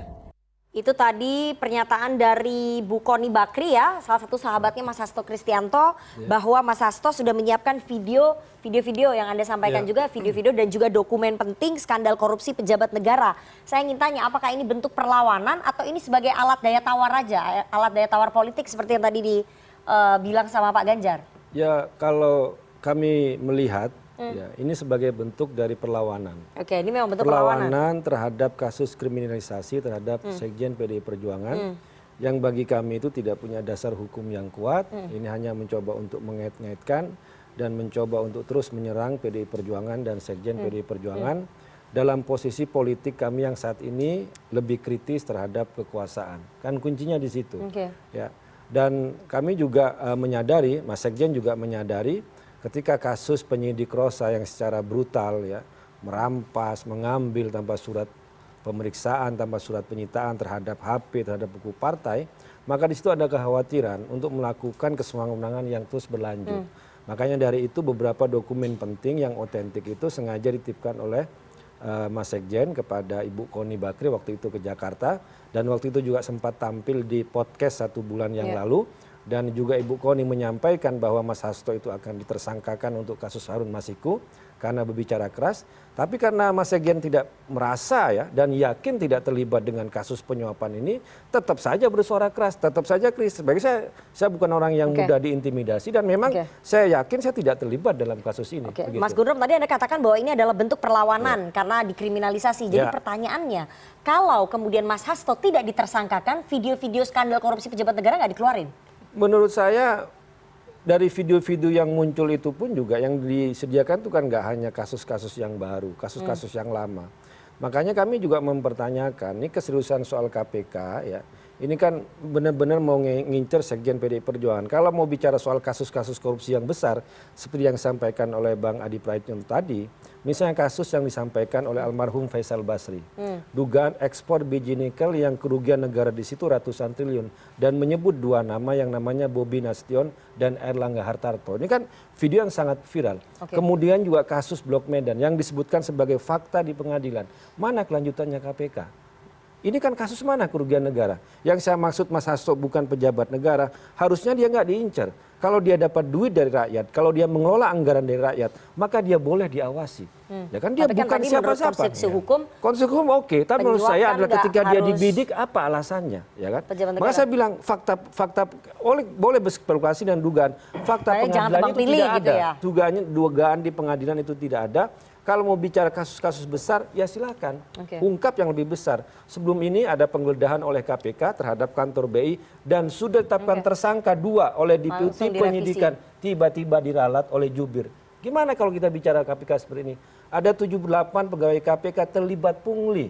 Kembali lagi nih. Minta maaf. Gimana kita bicara soal KPK? Mas Gundrom, tapi pertanyaan saya, kalau Mas Hasto tidak ditersangkakan, jadi video-video dan juga dokumen skandal korupsi itu tidak akan dikeluarkan. Kan selama ini Mas Hasto bicara keras juga terkait juga kasus korupsi, apa yang dia bicarakan. Jadi video-video itu apa poin pentingnya? Ya poin pentingnya adalah di pembuktian. Hanya untuk alat gertak sambal aja atau gimana? Ada dokumen ya, ada rekaman, ada data-data yang lain, itu yang nanti akan dimunculkan. Dokumen dan data-data yang dipegang oleh Sekjen PDI Perjuangan, Sekjen Partai Penguasa di pemerintahannya Pak Jokowi selama 10 tahun. Berarti itu dokumennya cukup penting. Ya sangat penting kan. Mas Hasto 9 tahun dalam pusaran kekuasaan. Jadi tahu rahasia-rahasia. Tapi dia tidak menjadi pejabat publik, ditawari menteri menolak, ditawari jabatan apapun menolak. Karena waktu dia sudah sadar kalau dia masuk sebagai pejabat publik pasti akan langsung menjadi sandra. Makanya dia menolak. Tidak mau menjadi pertanyaannya kenapa dari dulu tidak diserahkan? Kenapa baru sekarang diserahkannya? Itu obstruction of justice loh. Enggak juga, karena kita melihat kan sebenarnya kita kembali kepada penegak hukum sendiri. Kasus-kasus ini kan sudah banyak dibicarakan oleh publik, ya kan? KPK bicara kasus, polisi bicara kasus, kejaksaan 300 triliun kemudian dihukum hanya setengah tahun, tadi juga ada 5 tahun. Ini kan kasus-kasus yang besar yang sebenarnya kalau kita bicara kerugian uang negara itu kan luar biasa. Tapi kenapa kok tidak dilanjuti? Terus yang ditersangkakan malah Hasto Kristianto yang bukan pejabat publik, tidak ada kerugian negara, dan dalam fakta-fakta pengadilan tidak ada disebut nama-nama Hasto Kristianto dan keterlibatan suap di situ. Saya mau ke Mas Adi. Mas Adi, Anda melihat video-video dan juga dokumen ini yang sengaja disiapkan ini alat gertak sambal atau alat daya tawar atau gimana? Ya, saya melihat ini sebagai bentuk ketidakterimaan Pak Hasto dan para pendukungnya, terutama tim hukum. Karena kasus tersangka ini dinilai sebagai bagian dari kriminalisasi. Jadi dengan adanya video-video yang ingin ditunjukkan, ingin bilang bahwa banyak loh kasus yang melibatkan banyak rahasia-rahasia negara yang pastinya KPK juga punya data, kenapa kemudian tidak diungkapkan. Itu yang sebenarnya pesannya sederhana. Tapi sekali lagi sebenarnya apapun lah yang terjadi, KPK pastinya punya fakta ya, yang kemudian terukur untuk menetapkan seorang sebagai tersangka. Nah, tantangan ke KPK ke depan setelah kerja cepat ini kan, cepat sekali menetapkan Pak Hasto jadi tersangka itu, ya Harun Masihu memang. Harus ketemu. Iya, Harun Masihu udah lama loh ditetapkan sudah tersangka. Masa iya sih nggak bisa? Kan bisa kerjasama dengan penegak hukum yang lain. Kita tahu di negara ini sudah punya instrumen segala-galanya. Kalau ada kasus begal, sehari 2 hari selesai. Kasus terorisme, sehari 2 hari selesai. Masa iya Harun Masihu itu hampir 5 tahun nggak bisa terungkap gitu loh Pak. KPK tuh udah canggih secanggih-canggih, enggak kok. Punya instrumen segala-galanya. Dulu Nazarudin ada di Kartagena, dapat itu barang. Enggak sulit. Nah, problemnya adalah khawatir ada sesuatu yang ini melampaui persoalan-persoalan hukum. Semua orang bicara hukum ngerti sekarang, nggak harus ahli hukum kok, nggak harus sekolah hukum. Tapi bahwa ada argumen-argumen yang seakan-akan ini kok dipersulit, padahal itu susah. Maksud saya kok kenapa itu dipersulit padahal gampang. Ini seperti kasus Harun Masihu. Masa iya sih Harun Masihu kan sudah ada petunjuk tuh tahun 2022-2023. Kenapa ini tidak bisa diungkap? Oleh karena itu kalau saya ingin mengapresiasi seminggu, 2 minggu, ya maksimal sebulan. Nah ini Harun Masihu nih barang. Sudah ketahuan, ada di Indonesia. Dan kemudian akan terungkap siapa sebenarnya pihak-pihak yang kemudian akan terlibat. Dan kemudian juga akan dipanggil oleh KPK sebagai saksi, sebagai tersangka, dan seterusnya, dan seterusnya. Artinya yang ingin saya katakan, persoalan ini hanya jangan selesai sampai persoalan Hasto sudah tersangka. Ini harus dikembangkan yang seluas-luasnya dan secepat-cepatnya biar tuntas. Kan kira-kira begitu aja, Nak. Mas Adi, perlawanan balik dari Hasto Kristianto ini akan membuat situasi politik goyang dan mengubah peta politik ya? Ya tentu saja kalau itu betul diungkapkan ya, ini pasti akan menimbulkan instabilitas dan gejolak politik, terutama membangun kepercayaan para investor. Karena kalau ada huru-hara, gonjang-ganjing politik, orang ini kan agak ngeri-ngeri sedap untuk tanam duitnya, untuk berinvestasi di Indonesia. Itu yang mestinya harus diantisipasi. Karena ini akan terjadi dalam tanda kutip ya, opini-opini yang memang dalam banyak hal sangat destruktif bagi konsolidasi politik. Betul bahwa hampir 100% kekuatan politik mendukung pemerintah. Betul bahwa DPR itu mendukung pemerintah. Tapi kalau isu-isu yang terkait dengan hukum, satu persatu, yang katanya mau dikeluarkan oleh Bang Guntur, ini juga akan menimbulkan kegaduhan-kegaduhan yang tidak berkesudahan. Karena kunci investasi itu adalah bagaimana supremasi dan tingkat kepercayaan kepada penegak hukum. Kalau respect publik terhadap penegak hukum kita itu turun, ya sulit kita bisa membayangkan bagaimana di 2025 itu kita akan membayangkan bagaimana situasi ekonomi yang akan datang. Oleh karena itu, kalau saya sih selalu mengatakan peristiwa politik dan hukum di negara kita ini kan seperti rumah kaca. Nah, apa yang terjadi di Kuningan dan di tempat yang lain, ini transparan. Orang sana juga bercerita kemana-mana, cerita ke media, cerita ke kalangan aktivis, cerita ke kawan-kawan kampus. Itulah yang saya sebutkan, sehebat apapun membangun argumen bahwa penegakan hukum itu tanpa intervensi, tanpa ada pesanan, ya buktikan. Tidak bisa hanya dibantah. Tidak bisa dibantah hanya melalui argumen-argumen normatif. Tadi Pak Ganjar sudah mengatakan nanti akan dilihat apakah KPK akan masuk angin apa enggak, karena ketika Hasto Kristianto mengancam akan membongkar skandal-skandal itu pasti kan akan berpengaruh terhadap instabilitas politik ya. Tadi Anda katakan, nah ini akan membuat intervensi nggak dari penguasa ini kepada KPK untuk rem sedikit supaya kita lebih stabil. Kalau saya sih berharap KPK tutup mata. Ini penegakan hukum kok, nggak peduli dengan resiko politik, nggak peduli dengan ada video-video yang kemudian akan ditampilkan. Justru KPK harus berterima kasih. Kalau ada video yang dicicil satu persatu yang terkait dengan pejabat-pejabat negara yang terlibat dalam kasus korupsi, itu kita tunggu biar selesai ini barang persoalan korupsi. Kita nggak mau lah kita selalu ngomong soal pemberantasan korupsi, koruptor dan seterusnya. Tapi memang terkesan ini kalau ada maunya, tapi kalau tidak ada maunya, ini kemudian landai isu politiknya. Makanya setelah Pak Hasto tersangka, kita nunggu betul ini, gaspol nih KPK. Ayo dong Harun Masihu, sebulan, 2 bulan, jangan lama-lama ini barang. Kelamaan 5 tahun ini nak. Apa yang tidak dimiliki oleh KPK sekarang? Untuk mengungkap persoalan Harun Masihu. Semua sudah dipanggil saksi-saksi, sudah ada tersangka, yang baru sudah ada.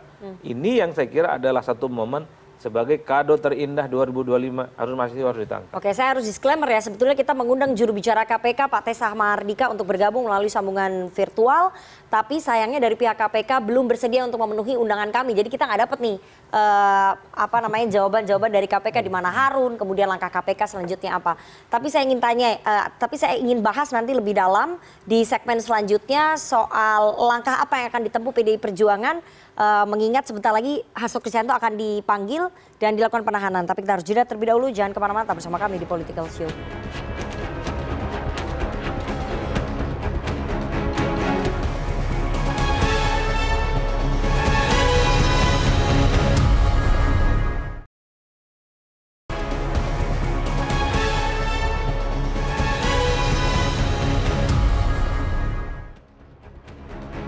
Terima kasih Anda masih bersama kami di Political Show dan kita akan masuk lebih dalam lagi. Kita akan dengarkan dulu ya pernyataan dari Ketua Umum PDI Perjuangan Megawati Soekarno Putri berikut ini. Kalau Hasto itu ditangkap saya datang. Ya, saya nggak bohong. Kenapa? Saya Ketua Umum, bertanggung jawab kepada warga saya. Dia adalah sekjen saya.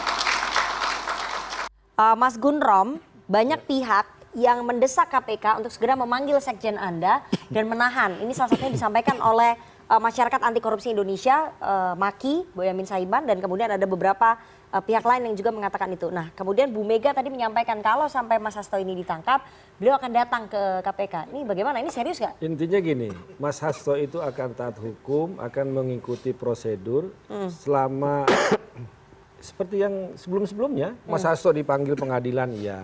Dipanggil Pak KPK datang gitu kan. Makanya kami juga menentang ketika Pak Yasona itu dicekal. Itu alasannya itu apa? Selama ini kan juga kooperatif, nggak pernah mangkir kalau dipanggil. Ini kan lebih ke soal kami bilang kan ke isu politik, drama-drama politik untuk menjadikan isu ini semakin membesar. Nah kemudian tadi yang disampaikan oleh Bang Bonyamin ya untuk segera menahan.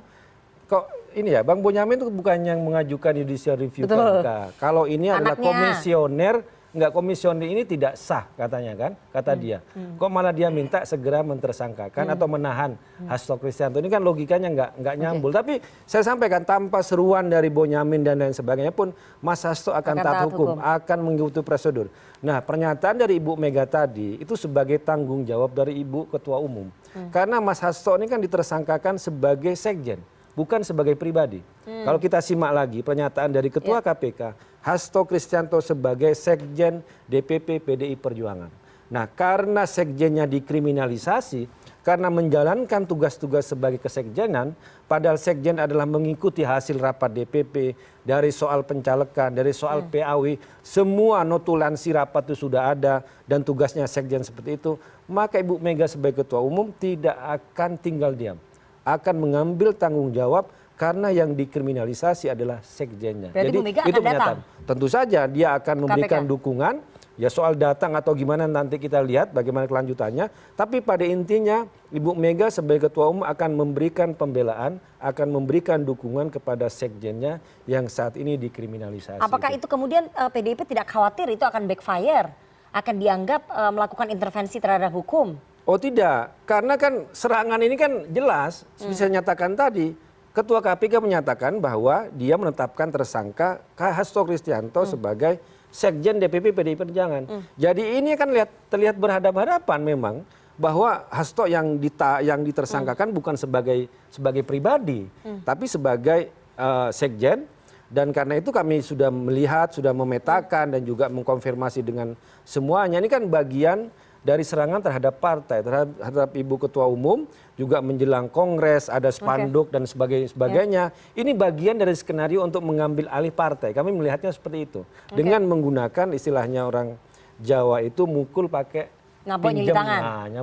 Pakai KPK. Saya mau ke Mas Adi ya. Mas Adi, dengan penetapan tersangkanya Mas Hasto, kemudian Bu Mega mengambil tanggung jawab sebagai ketua umum begitu ya. Saya ingin tanya, apakah ini akan memperlemah positioning PDI Perjuangan di peta politik, mengingat mereka juga akan kongres begitu? Ya saya kira sebenarnya tanpa Bu Mega sekalipun datang ke KPK ya, atau statement-statementnya kemudian diulang, kalau Hasto ditersangkakan dan ditangkap, Bu Mega akan ke KPK. Memang posisi PDIP setelah kalah Pilpres itu memang agak rumit. Saya selalu menyebutnya ini semacam pemenang tanpa mahkota. Padahal kita tahu menang pileg itu tidak gampang. Ya. Tapi dalam sistem presidensialisme, multipartai ekstrim seperti Indonesia, pemenang di Pilpres lah yang kemudian diperhitungkan. Soal itu saya harus kita akui Gerindra itu nomor 3 pilegnya. Tapi per hari ini memang ada kecenderungan semua partai politik tegak lurus, samikna, watokna, dan ingin bergabung dengan Prabowo Subianto dan Gibran. Itulah yang saya sebutkan, kalaupun toh kejadian misalnya Mbak Mega datang ke KPK, mungkin diskusi kan sah saja, datang ke institusi-institusi hukum siapapun boleh di negara ini. Tapi kalau melihat posisi PDIP hari ini yang kalah Pilpres, ya tentu saja menurut saya, jangankan ada dugaan-dugaan intervensi, ini sudah tidak diperhitungkan kekuatan politiknya. Per hari ini, iya, per hari ini misalnya sangat kelihatan sekali bahwa PDIP itu memang sangat terlihat berjalan sendirian di tempat yang sunyi. Nyaris tak ada satupun partai-partai mau berkoalisi dengan PDIP. Itu sangat kelihatan sekali, baik dari segi isu politiknya ada di DPR ataupun koalisi di di Pilkada, sangat kelihatan. PDIP itu seperti yatim piatu. Itu sudah menunjukkan, sekalipun ada omongan dari Megawati soal datang ke KPK, bagi saya ya kekuatan politiknya tidak seperti 5 dan 10 tahun yang lalu. Oke, baik. Saya mau ke aspek hukumnya ya Pak Ganjar. Yang pasti akan ditempuh kan pasti pra-peradilan ya. Cara hukum yang pasti akan ditempuh oleh Mas Hasto dan juga tim hukumnya adalah pra-peradilan. Peluangnya bagaimana kalau menurut Mas Ganjar? Gini ya, karena sudah tadi analisis politiknya ya. Dan memang kalau kita mau lihat aspek-aspek politiknya di dalam hukum memang tidak bisa dipisahkan secara utuh ya, karena bagaimanapun itu harus dipertimbangkan. Kalau bahasa saya gini, penegak hukum itu tidak boleh berpolitik tapi tidak boleh buta politik, gitu. Jadi harus paham situasi ya. Kalau bicarakan menurut saya 50-50. Kenapa 50-50? Karena PDIP sebagai penguasa itu punya riwayat keberhasilan pra-peradilan yang menjadi tonggak presiden pada kasus Pak Budi Gunawan. Iya gitu, betul, ya. 2014. Jadi saya pikir wah ini kalau menggunakan skenario seperti yang dilakukan tempo hari, bukan tidak mungkin Pak Hasto bisa menang. Gitu ya. Nah masalahnya saya nggak tahu dulu skenario-nya bagaimana itu dia yang saya nggak tahu. Pada saat itu kan PDIP masih berkuasa. Masih berkuasa. Dan nggak ada hubungannya, saya harus klarifikasi, nggak ada hubungannya antara Pak Budi Gunawan dengan PDI Perjuangan. Itu Pak. Jadi jangan dianggap bahwa ketika beliau menang dalam pra-peradilan berarti ada pengaruh PDI Perjuangan, itu tidak ada. Tidak ada. Itu lagi-lagi sangkut pautkan dengan masalah politik gitu kan. Iya, gini. Gitu. PDIP bisa bilang tidak ada ya, tapi orang menilai bahwa ada kaitan, bahwa ada hubungan tertentu gitu. Ada hubungan dekat. Hubungan kedekatan gitu ya. Kan kita juga lihat di media sosial sering beredar dulu Pak Jokowi, Bu Mega, ada Pak Budi Gunawan di situ ternyata gitu ya. Itu kan bukan sesuatu yang bisa kita hilangkan begitu saja. Saya mau sekali membenarkan yang seperti Mas Guntur Romli bilang, tidak ada hubungan gitu ya, tidak ada hubungan. Karena supaya hukum dan politik ini berjalan sendiri-sendiri aja nih, saling menguatkan, maunya kan begitu. Tapi faktanya apa yang mencederai hukum selama ini politik. Apa yang membuat kepastian hukum luntur, kepentingan politik. Faktanya begitu gitu. Oke, baik. Jadi peluangnya 50-50 ya? 50-50 kalau menurut Mas Ganjar. Tapi dengan posisi politik PDI Perjuangan yang sekarang ini belum tentu. Ya, bahkan dengan posisi politik yang tadi Mas Adi bilang sudah lemah, menurut saya masih 50-50. Masih 50-50. Masih 50-50. Masih 50-50. Jadi peluang hukumnya masih cukup besar lah, bahkan dalam posisi politik yang lemah. Oke, gitu. baik. Terakhir ke Mas Ronald, Anda sebagai mantan penyidik KPK, apa mungkin saran yang bisa disampaikan ke para penyidik yang sekarang untuk menghadapi nanti gugatan pra-peradilan? Ya, kalau saya sih rasa berani aja ya melanjutkan perkara ini karena sudah beraninya Pak Ketua KPK Pak Setio buat mengungkapkan tersangka baru ya. Jadi sudah media sudah tahu dan bahkan juga netizen juga para masyarakat sudah mengetahui tersangka baru ini. Ya kita tinggal menagih aja janji KPK tersebut ingin menyelesaikan perkara Harun Masiku ini sampai seperti apa. Tadi setuju juga apakah setelah ini juga coba selesaikan cari Harun Masiku sampai dapat. Coba juga kita panggil semua yang berhubungan. Tadi udah beberapa langkah juga dilakukan seperti pencekalan Pak Yasona ya, yang dulu sebagai Kemenkumham ya. Dan saya ingin tanya ya sedikit ya, apa sih sebetulnya dugaan perannya Pak Yasona di sini sebagai pada saat itu Menteri Hukum dan HAM, ada dugaan membantu melarikan Harun lewat imigrasi? Ya kita nggak bisa kasih bocoran gitu. Bukan, kita nggak bisa menyingkapi juga ya. Memang arahnya ke situ ya? Bisa jadi seperti itu ya yang diinginkan oleh penyidik KPK saat ini ya. Jadi ada pada saat itu kan beliau menjabat sebagai Menkumham ya. Jadi mau coba digali seperti itu. Tapi tidak, kan saat ini KPK tidak mempertersangkakan Pak Yasona ya, hanya mencekal agar tidak keluar. Jadi menjaga kita salah satu pencekalan aja tujuannya buat tidak terjadinya penghilangan barang bukti atau juga melarikan dirinya seorang yang diduga punya keterangan yang bisa meyakinkan ya. Dan bisa jadi saat ini Pak Yasona sebagai saksi kan, ya kita tahu juga mungkin itu strategi KPK atau juga strategi penyidik yang ingin ditindaklanjuti lebih dalam. Jadi kita pesan saya sih ya udah berani aja, udah terkaduhung lah kasarnya, udah terlanjur buat melanjutkan. Ini KPK kalau alat buktinya nggak kuat di pra peradilan bisa kalah loh. Bisa kalah, dan saya juga dukung tadi kalau misalnya dari Pak Guntur untuk ini salah satu kriminalisasi dan semacamnya, silakan aja melalui tempuh dengan jalur pra peradilan tersebut. Bisa juga seperti itu. Terima kasih, Pak. Akan pra peradilan kan? Nanti itu akan disampaikan oleh tim hukum. Udah ada cara-caranya masing-masing ya. Oke, kita harus jeda terlebih dahulu. Jangan kemana-mana, tetap bersama kami di Political Show.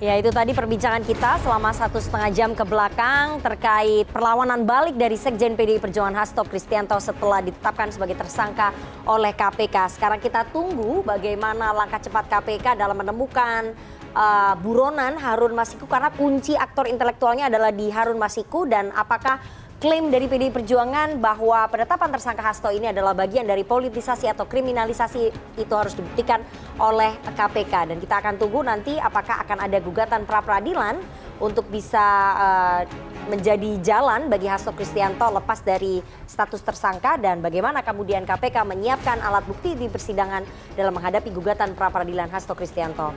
Terima kasih kepada seluruh narasumber yang sudah hadir di studio, dan kita akan ketemu Senin pekan depan jam 20.30 waktu Indonesia Barat di episode Political Show selanjutnya. Saya Rifana Pratiwi pamit.